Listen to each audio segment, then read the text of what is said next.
It started with when we moved, and I started seventh grade, and I didn't know anybody, and I saw this kid, this really quirky little kid that because I really the gym teacher, who was the guy who was kind of commandeering sort of everybody is herding the cats, and I really didn't know anybody. I didn't know that I didn't really like the school. I didn't like the environment. I wasn't really happy about anything. So I was a little bit I had a little bit of a chip on my shoulder, and so I was just sort of had an attitude, and the guy was giving me a whole lot of stuff, about like I wasn't moving fast enough, and I was just sort of mumbling, bad words under my breath, but loud enough that he could hear them. Good. Passive aggressive. Yeah, Nice. and because I was always that kid.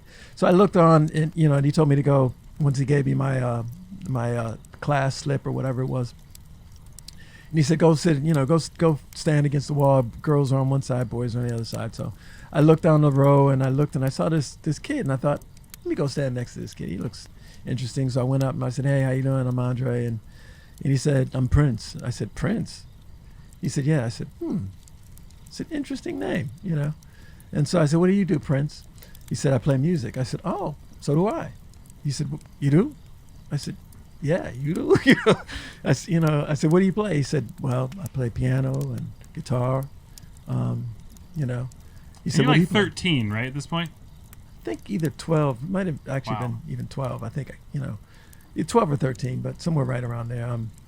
But he said that he asked me what I played, and at that point I played saxophone. I played all the horns. I played saxophone, trumpet, trombone, drums, and then bass because my dad was a bass player. So we we got into that whole thing, and I think he didn't believe me. I don't know. I mean, in retrospect, just thinking of it right now, I think he probably didn't believe me when I said that, because I know I didn't believe him. I see, yeah, right. I was like, "Sure you do." And then he said, "Well, you should come over to my dad's house and jam." And I was like, okay.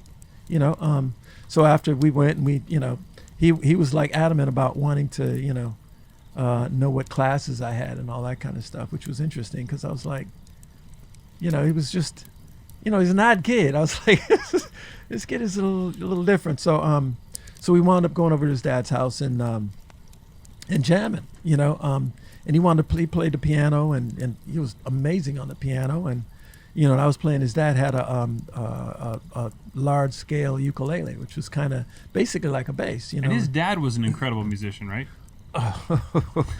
I mean, well, that's a whole nother. I mean, that's a whole nother story. But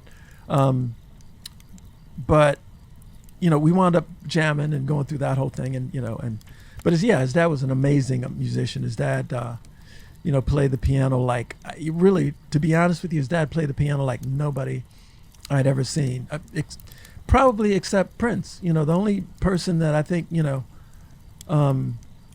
and Prince, back then was really good, but his dad was just unbelievable. His dad was just it's hard to even explain.